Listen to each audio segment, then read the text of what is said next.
Finally मेरा exam हो गया है और मेरा एग्ज़ाम था 18 मार्च को फर्स्ट शिफ्ट में। तो मेरा एग्ज़ाम कैसा गया, मेरे मार्क्स कितने आए, ये सारी चीज़ें मैं आपको इस वीडियो में बताने वाली हूँ। और हाँ, एग्ज़ाम देने जाने से पहले आप मेरी ये बातें ज़रूर सुन लीजिएगा। तो चलिए मैं पहले आपको बता देती हूँ कि 18 मार्च को फर्स्ट शिफ्ट में यहाँ पर मेरा एग्ज़ाम था। और मेरे जो मार्क्स थे वो है 164 और मैं आती हूँ जनरल से। तो अब क्या होना है ये मुझको नहीं पता, क्योंकि बच्चे 180 से ऊपर भी ला रहे हैं। बट हाँ, ये है कि एवरेज जो स्कोर है 140 से 150 के बीच में है। तो अब देखते हैं क्या है, अब मुझे नहीं पता। ये सारी चीजें तो यहाँ पर सारे एग्जाम होने के बाद पता चलेगा, और यहाँ पर नॉर्मलाइजेशन भी होना है। तो उसमें किसी के जो मार्क्स हैं वो बढ़ेंगे भी और किसी के हैं कम भी होंगे। तब देखते हैं कट ऑफ कितना जाता है, जो भी होगा। और मैं आपको बता दूं कि यहाँ पर जो हमने क्वेश्चन कैसे आए थे, तो यहाँ पर मैंने क्वेश्चन को बिल्कुल नोट करके रखा है, जिसके लिए मैं एक और नेक्स्ट मेरा वीडियो आएगा जिसमें आपको मैं सारे क्वेश्चन बताऊंगी कि किस तरह से यहाँ पर क्वेश्चन आए थे। तो एक बात आप ध्यान से सुन लीजिए कि यहाँ पर ईयर्स और डाटा, जैसे आईसीएमआर की रिपोर्ट है, और मतलब कि जो डाटा से रिलेटेड है क्वेश्चन, वो बिल्कुल नहीं आ रहे हैं। ना तो योजनाओं के ईयर पूछे जा रहे हैं, ना तो यहाँ पर पंचवर्षीय योजनाओं के ईयर पूछे जा रहे हैं, ना डेट पूछी जा रही है यहाँ पर, ना आईसीएमआर रिपोर्ट से कुछ भी पूछा जा रहा है। मतलब डाटा बेस रिलेटेड यहाँ पर एग्जाम नहीं है। यहाँ पर आपके आईक्यू से ज्यादा यहाँ पर आपके क्वेश्चन आ रहे हैं। और मतलब कि जैसा अगर आपने किसी से कोर्स ले रखा है तो आप एग्जाम देने जा, तो आपने जो नोट्स बना रखी है उसको बस आपको पूरा रीड कर लेना है। और ऐसा नहीं कि आपको कोई डाटा या ईयर वगैरह वहां पर रटते हुए बैठना है, बस आपको उसको पूरा रीड कर लेना है। क्योंकि जो योजनाएं भी पूछी जा रही हैं वो उनके उद्देश्य पूछे जा रहे हैं, या उसके द्वारा क्या यहाँ पर लाभ दिए जा रहे हैं, उस योजना के क्या उद्देश्य हैं, वही यहाँ पर पूछे जा रहे हैं। यहाँ पर ईयर या डेट से रिलेटेड कुछ भी पूछा नहीं जा रहा है, इसलिए आप रटने तो बिल्कुल नहीं बैठे। और सबसे इम्पोर्टेंट बात कि अब जिनका एग्जाम है वो लोग सिर्फ आप अपनी नोट्स अगर आपने बना रखी है तो सबको अच्छे से रिवाइज कर ले, उसको रटना नहीं है, बस उसको अपने मतलब उसको समझ से आपको रीड करना है। और बस एग्जाम के एक दिन पहले आपको प्रॉपर रेस्ट करना है, क्योंकि यहाँ पर जैसा कि मैंने भी किया था कि मेरा जैसे 18 को मॉर्निंग शिफ्ट में फर्स्ट शिफ्ट में एग्जाम था, तो नाइट में जब मैं नोट्स खोल के बैठ रही थी तो मुझे लग रहा था कि मैं ये भी पढ़ लूँ ये भी पढ़ लूँ। बट ऐसा नहीं करना है, आपको प्रॉपर नाइट में रेस्ट लेना है, क्योंकि वहां पर 3 घंटे स्क्रीन 3 से 4 घंटे वहां पर स्क्रीन के सामने बैठना पड़ेगा। तो आपका जो माइंड है वो फ्रेश होना चाहिए, और तभी आप उसे अच्छे तरीके से वहां पर सोच सकेंगे। और हाँ, डिसीजन मेकिंग पर यहाँ पर आपके क्वेश्चन आ रहे हैं कि आप किस सिचुएशन में किस तरह के वहां पर आप निर्णय लेंगे, क्योंकि आप अगर महिला पर्यवेक्षक बन करके जाते हैं तो आपके अंडर में वहां पर आंगनवाड़ी कार्यकर्ता और बहुत सारे ऐसे लोग होंगे। तो आपको एज अ टीम लीडर वहां पर काम करना पड़ेगा। तो अगर आपके सामने कोई प्रॉब्लम आती तो आप उसको सॉल्व किस तरीके से करेंगे, तो मतलब ऐसा वहां पर क्वेश्चन आ रहा है। और हाँ, फैक्चुअल तो यहाँ पर दो से तीन क्वेश्चन ही यहाँ पर थे, जो मतलब कि जो सिलेबस मतलब कि उसको पढ़ने बाकी है, तो सारा सिलेबस के हिसाब से ही, ऐसा नहीं कि आउट ऑफ सिलेबस आ रहा है। तो यहाँ पर और बात कर लेते हैं अधिनियम के बारे में। तो आप अधिनियम भी यहाँ पर जो महिलाओं और बच्चों से रिलेटेड हैं, जैसे यहाँ पर मतलब कि आपको रटना नहीं है, समझना है। सारे आप अधिनियम जितने हैं, जैसे बाल विवाह अधिनियम, घरेलू हिंसा अधिनियम, और मेरे इसमें आया था कार्य क्षेत्र पर कार्य क्षेत्र पर जो लैंगिक उत्पीड़न होता है, वो पॉस एक्ट जो है उससे।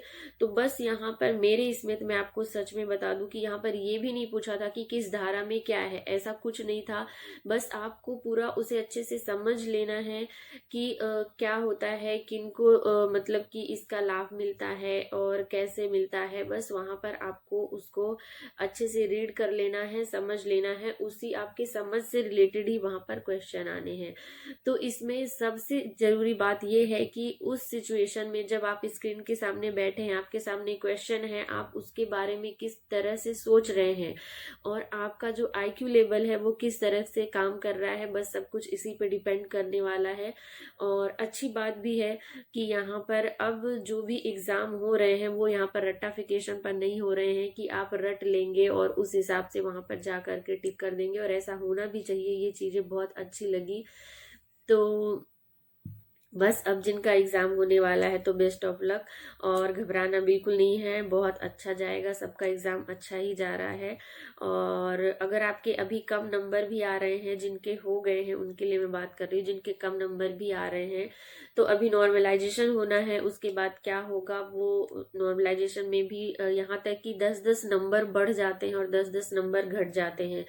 तो वो तो यहाँ पर पहले सारा एग्जाम हो जाएगा। आई थिंक यहाँ पर अप्रैल 18 अप्रैल तक, 17-18 अप्रैल तक यहाँ पर एग्जाम है। तो सारा एग्जाम होने के बाद सारी शिफ्टों के देखे जाएंगे कि कैसे क्वेश्चन आए हैं, और फिर जो टफ और इजी लेवल का ऐसा कुछ होगा तो वो फिर वहां पर नॉर्मलाइजेशन होगा और उस हिसाब से फिर यहाँ पर कट ऑफ बनने वाला है।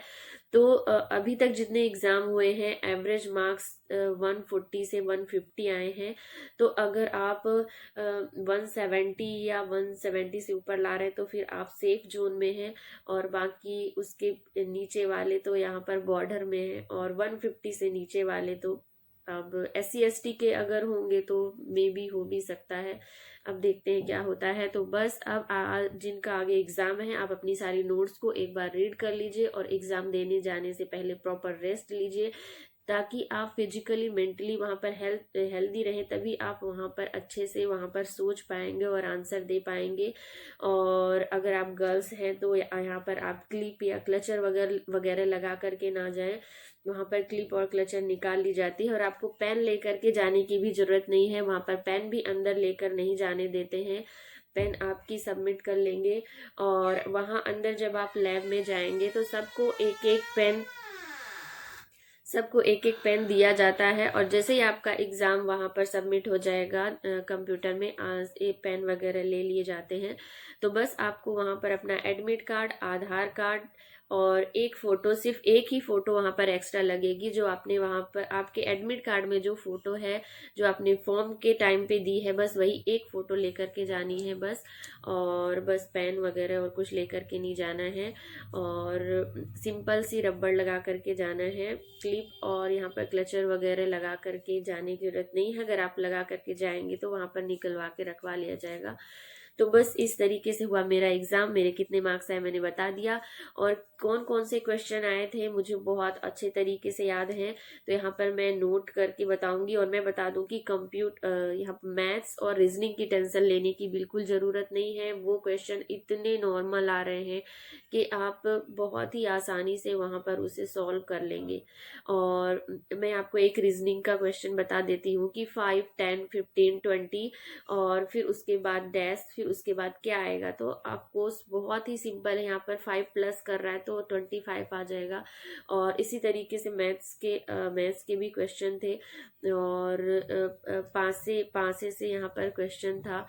तो यहाँ पर मैं आपको प्रॉपर लिख करके, अभी मेरा नेक्स्ट वीडियो कल या परसों यहाँ पर आ जाएगा। मैं कोशिश करूंगी कि बहुत जल्दी यहाँ पर मैं आपके लिए वीडियो बना सकूं, तो मैं पूरा आपको लिख करके सारे क्वेश्चन बता दूं। बेस्ट ऑफ लक, जिनका सबका एग्जाम होने वाला है अच्छे से एग्जाम दीजिए और बहुत बढ़िया जाने वाला है। तो आई थिंक आप लोगों को पता चल गया होगा। तो अब चलिए मिलते हैं नेक्स्ट वीडियो में। तो मैं आपको और आगे यहाँ पर एनालिसिस भी यहाँ पर मैं आपको बताऊंगी कैसे क्वेश्चन आ रहे हैं, क्या सारी चीजें हैं, और कितना कट ऑफ जाएगा इस पर भी अभी एग्जाम हो जाए फिर उसके बाद मैं आपको बताने वाली हूँ। तो चलिए मिलते हैं नेक्स्ट वीडियो में। तो अगर आप मेरे चैनल पर पहली बार आए हैं तो इसे सब्सक्राइब कर ले, और साथ ही बेल आइकन को भी प्रेस कर दे, ताकि जब भी मैं कोई नया वीडियो डालूं तो आपके पास नोटिफिकेशन मिले और आप देख सके। और हाँ, मेरी इस वीडियो को आप शेयर भी कर सकते हैं। तो चलिए मिलते हैं नेक्स्ट वीडियो में, तब तक के लिए bye bye, take care friend.